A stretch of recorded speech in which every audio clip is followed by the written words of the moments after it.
Mideby lavany aho ny ampitsoka ona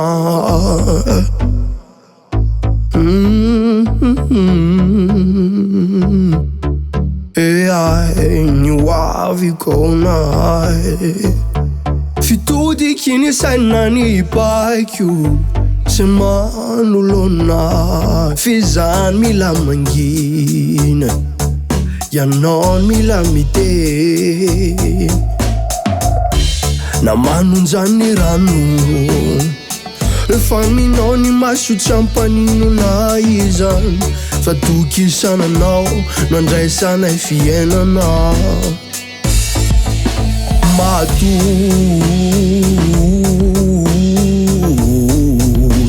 miasa vitanao amatoky matoky anao fotsiny amin'ny asa vitanao anitoky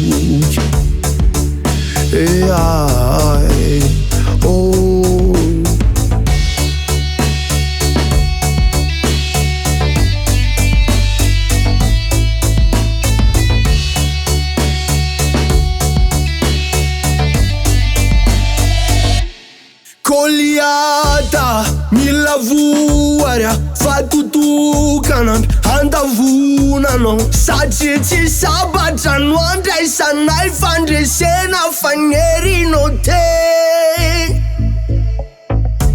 na manonjany rano rehefa aminao ny maso tsy ampanino na izany fa tokisananao no andraisanay fiainana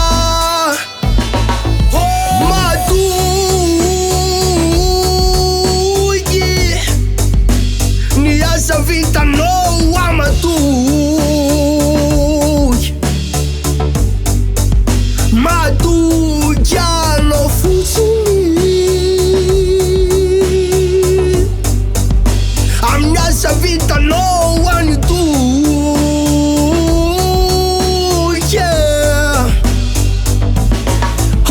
matoky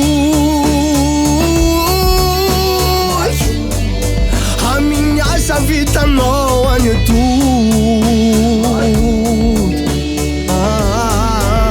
matoky anao fotsiny